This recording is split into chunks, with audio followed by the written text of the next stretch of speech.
हमारे व्यस्त जीवन में ईश्वर की आवाज़, तरह तरह की बीमारियां हमें आए दिन घेरती रहती हैं। मृत्यु की छाया हमें डराती है। मृत्यु का दंश हम पर राज करना चाहता है। पर प्रभु का वचन कहता है, डरो नहीं, सिर्फ विश्वास करो। प्रभु का वचन हमें मजबूत विश्वास देता है। प्रभु ही पुनरुत्थान और जीवन है। हम प्रतिदिन प्रार्थना करें, चिंतन करें, विश्वास में बढ़ें और प्रभु से संयुक्त होकर जीवन बिताएं। 14वां सामान्य सप्ताह 8 जुलाई 2024 सोमवार। पहला पाठ नबी होसेया का ग्रंथ अध्याय 2 पद संख्याएँ 16 से 18 तथा 21 से 22 तक।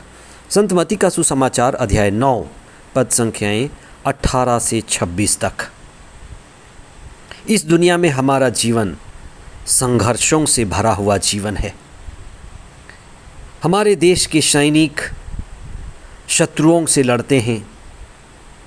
डॉक्टर तरह तरह की बीमारियों से लड़ते हैं और मरीजों की सहायता करते हैं। गुरु शिक्षक समाज की अज्ञानता से लड़ते हैं, चेतना फैलाते हैं। हमें मालूम होना है कि ईश्वर ही जीवन का स्रोत है। सुसमाचार लेखक हमारे लिए उन संदेशों को लिख कर गए जो हमारे जीवन में क्रांति लाती है, क्योंकि जिन्होंने ईश्वर को नबियों में, ईसा मसीह में आत्मा पूर्ण जीवन जीते हुए देखा, सफल और सजग लोग ईसा स्वयं, उनके शिष्य और जितने भी नबी और महात्मा आत्मा पूर्ण थे, वे सभी हमें हर हालत में, बीमारी में, तनाव में, उतार चढ़ाव में ईश्वर से जुड़ करके जीवन बिताने के लिए मार्ग दिखाते हैं। इसलिए विपरीत परिस्थितियों में हम ईसा के साथ जुड़ें। आज के सुसमाचार में 2 घटनाओं का जिक्र है। एक तो मंदिर के अधिकारी की बेटी जो 12 साल की थी। प्रभु चाहते थे कि उसे जा कर के चंगा कर दें, लेकिन उससे पहले ही वो गुज़र गई।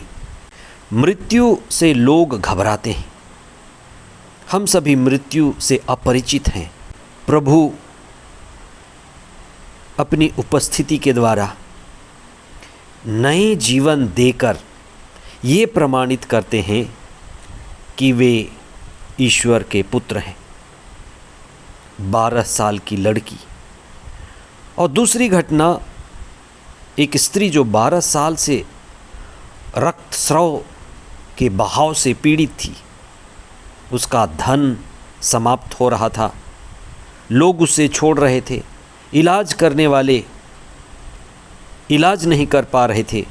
और ऐसी बदतर हालत में जब उनके पास कोई और रास्ता नहीं रह गया, वह ईसा के पास आई।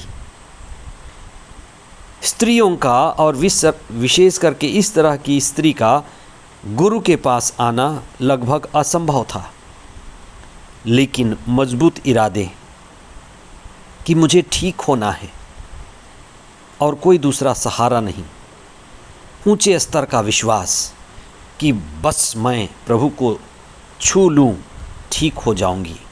और वह अपने भारी कष्ट पीड़ा झेल चुकी थी और अब उसी दशा में नहीं रहना चाहती थी।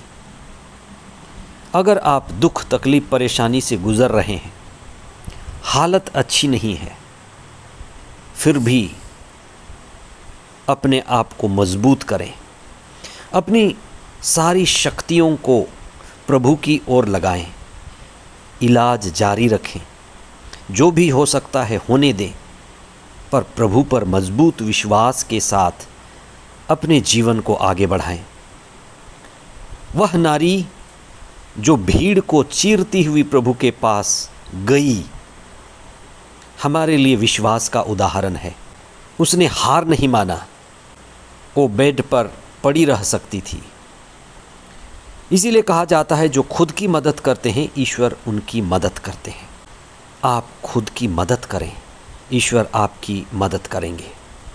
आप ईश्वर की ओर एक कदम उठाएं, ईश्वर आपके लिए 1000 कदम उठाएंगे। उस चंगाई के बाद सबसे बड़ी बात कही गई वो ये थी, ईसा ने उस नारी से कहा, बेटी, माय डॉटर, तुम्हारे विश्वास ने तुम्हें चंगा किया। ये बड़ा असाधारण बात है। हो सकता है वह नारी ईसा से बड़ी थी, लेकिन ईसा ने उसे बेटी कहा। क्यों कहा? क्योंकि ईसा पिता ईश्वर के चेहरे और पहचान के रूप में वहाँ थे। मेरी बेटी 12 साल से रक्तस्राव से पीड़ित कैसे रह सकती है? ईश्वर नहीं चाहता कि हम बीमार रहें, बीमार से ग्रसित रहें। वो तो चाहता है कि हम चंगे हों। इसलिए हमारी बीमारी हमारी बंधन ना बने। बीमारी हमें घेरती है, मृत्यु हमारे शरीर पर राज करना चाहती है, उसकी छाया हम पर पड़ती रहती है, डर भय लगा रहता है। ऐसी हालत में हम क्या करें? मजबूत विश्वास के साथ जीवन बिताएं, अपने शरीर को समर्पित करें, अपने डर को, अपने अहंकार को समर्पित करें। और जब आप विश्वास के साथ प्रार्थना करेंगे तो आपकी आत्मा जागेगी। आप शरीर नहीं हैं, अहंकार नहीं है, आप आत्मा हैं। और आत्मा हमारे डर को, हमारी बीमारी को, हमारे अंधविश्वास, अल्प विश्वास से ऊपर उठकर आत्मा में राज करने के लिए हमें शक्ति और सामर्थ्य देगी। और हम जान पाएंगे कि ईश्वर ही जीवन का स्रोत है। आप प्रार्थना करें, कुछ समय मौन रहें, प्रभु के दिव्य वचन को पढ़ें और विश्वास में जीवन बिताएं। आमीन।